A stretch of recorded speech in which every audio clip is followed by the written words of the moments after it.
जब मैं दूर गाँवों की तरफ निकलता हूँ तो मेरे दिल में एक दुख होता है, मेरी आँखों में एक निराशा होती है, मेरे मन में एक अशांति होती है।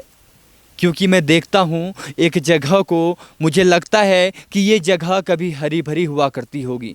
इस आंगन में, जिस आंगन में अभी मैं खड़ा हूँ, इस आंगन में बच्चे खेल कूद करते होंगे, अड्डू पिड्डू का खेलते होंगे, क्रिकेट चलता होगा। लेकिन आज जिस जगह पे मैं खड़ा हूँ ये पूरी सूनी पड़ी है। यहाँ की दीवारें टूटी हैं, खिड़कियाँ टूटी हैं। होने के लिए इसे पहाड़ में बाखली कहा जाता है, जहाँ पर एक के बगल में एक घर होते हैं, वहाँ लोग रहते हैं, एक दूसरे से मेल मिलाप होता है, एक परिवार रहता है। लेकिन जब मैं इस जगह पे आया तो मेरी आंखें निराशा से भर गई, क्योंकि यहाँ जिन खिड़कियों पर बच्चे मुझे बाहर झांकते हुए देखे जाते थे, ये वो खिड़कियां हैं जिनसे बच्चे बाहर देखते होंगे, वो खिड़कियां आज ध्वस्त हैं। इस तरह से ध्वस्त हैं। जो कलाकृतियां हमारे बूढ़े बुजुर्गों ने यहाँ पर दी है अपनी मेहनत से, शिल्पकला जो आप देख सकते हैं ये है, ये आज वीरान है। ये मेहनत धूल है, ये मेहनत मकड़ी के जालों से घिरी है। ये वो गोठ है जहाँ पर जानवर रहा करते होंगे, लेकिन इस गोठ में आज कुछ भी नहीं है। होने के लिए है थोड़े से कोयले, थोड़ी सी राख, एक हल जो कभी खेतों में चला करता होगा, वो हल आज बंधा पड़ा है। जैसा लगता है जैसे सालों से यूं ही बंद है। वो अंगीठी यहाँ पर है जिसमें आग जला करती होगी, जिसका धुआं बाहर निकला करता होगा। यहाँ धुआं लगाया जाता होगा ताकि धुएं से जो ये इसकी लकड़ी है इस पे धुआं लगे, ये मजबूत हो। ये लकड़ी तो मजबूत हो गई, लेकिन इस घर पे रहने वाला कोई नहीं बचा। मुझे उस वक्त दुख होता है जब मैं इस तरह के घरों पे आता हूँ जो हमारी विरासत है, जिसे बहुत प्यार से किसी ने सजोया होगा। उस मिस्त्री ने एक एक ईंट, एक एक पत्थर बड़ी मेहनत से लगाया होगा। मुझे दुख उस समय होता है जब घर के बाहर ये ताले लगे होते हैं। ये ताले ही नहीं, ताले के बाहर जंग लगा होता है। मैं निराश उस वक्त होता हूँ जब मैं चलता हूँ इस आंगन में, जिसको पहाड़ में खाऊ कहते हैं, वहाँ घास जमी होती है। मैं निराश उस वक्त होता हूँ जिसमें कभी मडुआ कूटा जाता होगा, जिसमें कभी धान कूटा जाता होगा। ये ओखल आज वीरान पड़ा है, सूखा पड़ा है। मुझे दुख उस वक्त होता है जहाँ पर आज इतने लोग यहाँ पर मौजूद हैं, वो एक दर्शक की तरह हमें देख रहे हैं। अगर ये गांव वीरान नहीं होता, ये गांव सुनसान नहीं होता, तो हम उन लोगों के साथ आज बैठ के बात कर रहे होते जो कहीं बाहर जाके बैठे हैं।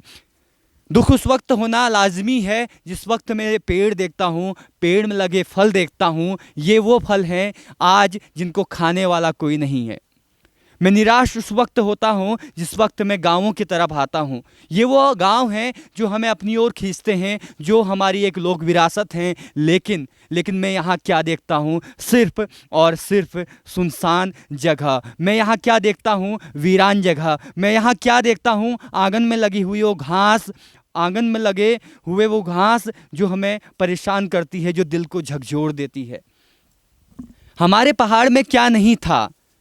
हमारे पहाड़ पे संस्कृति थी, सभ्यता थी, परंपरा थी। नहीं था तो सिर्फ रोजगार, नहीं था तो सिर्फ स्कूल, नहीं था तो सिर्फ और सिर्फ सड़कें। क्या हमारे सरकार का इतना दायित्व नहीं था कि जो वीरान गांव पड़े हैं इनको संभाला जाए? क्या हमारी सरकार का ये दायित्व नहीं था जो लोग यहाँ से बाहर जा रहे हैं उनकी रोजगार की व्यवस्था यहाँ की जाए? क्या सरकार के हक पे इतना नहीं था कि जो लोग पलायन कर रहे हैं उनकी एक काउंसलिंग की जाए, उनसे बातें की जाए, क्या कारण है, क्या परेशानी है, उनसे बात की जाए? लोग जाएंगे बाहर जब एक बुजुर्ग को इलाज सही समय पे नहीं मिल पाएगा, जब उसे डोली से यहाँ से किलोमीटर की दूरी तय करने के लिए ले जाया जाएगा, तो एक इंसान को, एक परिवार को बाहर जाना मजबूरी हो जाएगा। जब एक बच्चे को स्कूल नहीं मिल पाएगा तो उसका पेरेंट्स चाहेगा कि वो एक अच्छे स्कूल में पढ़े, तो उसे पलायन करना पड़ेगा। ये ग्रामीणों की गलती नहीं है, ये गलती है हमारे प्रशासन की, हमारे शासन की, हमारे उन जनप्रतिनिधियों की, हमारे उन विधायकों की, सांसदों की, जो इस क्षेत्र की, जिन्होंने इस क्षेत्र का बीड़ा उठा के रखा है, लेकिन वो ज़मीन पे काम नहीं करते। मैं जागेश्वर विधानसभा पे भी खड़ा हूँ। ये जागेश्वर विधानसभा से 10 किलोमीटर नीचे का गांव है जो बिल्कुल सुनसान पड़ा है, वीरान पड़ा है। और मुझे दुख होता है इस बात को कहते हुए कि इतनी प्यारी जगह जहां कभी झोला चाचरी चला करती होगी, जहां कभी हुड़के की थाप से ये पूरा गांव महक जाया करता होगा, जहां शाम को अगेठी जलाकर चौपाल लगा करती होगी, जहां हमारे बूढ़े बुजुर्ग शाम को बैठकर ताश के पत्ते खेला करते होंगे, जहां हमारे छोटे छोटे बच्चे इन आंगनों में खेला करते होंगे, जहां इन खेतों में हरियाली होनी चाहिए थी, वो खेत आज बंजर पड़े हुए हैं, वो खेत आज वीरान पड़े हुए हैं। ये पेड़ जो बुजुर्गों ने लगाए होंगे कि मेरा जो नाती होगा वो बड़ा होगा और बड़ा होकर इस पेड़ का फल खाएगा, आज वो फल खाने वाला कोई नहीं है। मैं केवल इतना कहना चाहूँगा, अगर मेरी ये वीडियो उन लोगों तक पहुँच रही है जो इस पार काम कर सकते हैं, इस तरह के कई गांव खाली हो चुके हैं और कई खाली होने के कगार में हैं। जो खाली हो चुके हैं उनका तो अब कोई कुछ नहीं कर सकता, लेकिन जो खाली होने वाले हैं उनका बहुत कुछ हो सकता है। मैं आपसे हाथ जोड़कर निवेदन करना चाहता हूँ, प्रार्थना करना चाहता हूँ, अगर मेरी आवाज़ आप तक पहुँच रही है तो आप जागो, मेरी आवाज़ को सुनो। अगर हो सकता है मैं आपसे प्रणाम निवेदित करते हुए एक छोटा सा निवेदन करना चाहूँगा, इन गाँवों की तरफ आओ, इन गाँवों की तरफ देखो, लोगों को क्या परेशानियां हैं वो देखो। बाकी तो बाद में होते रहेगा, राजनीति बाद में होते रहेगी, सरकारें आएंगी बदलती रहेंगी, लेकिन इस गाँव का हाल देखो जरा, इस गाँव में आके तो देखो। मुझे नहीं लगता कि कोई विधायक इस गाँव पे आया होगा, मुझे नहीं लगता कि कोई सांसद इस गाँव पे आया होगा, मुझे नहीं लगता कि कोई नेता इस गाँव पे आया होगा। एक बार आके तो देखिए, यहाँ के लोगों की हालत तो देखिए, उनसे जान पहचान तो लगाइए, उनसे बातें तो कीजिए। बस इतना सा निवेदन मैं आप लोगों के बीच में कर रहा हूँ, इस वीडियो को यहीं पर छोड़ रहा हूँ। मैं आगे भी आपको इस तरह से मिलाते रहूँगा, गाँव में लोगों को अपडेट्स देते रहूँगा।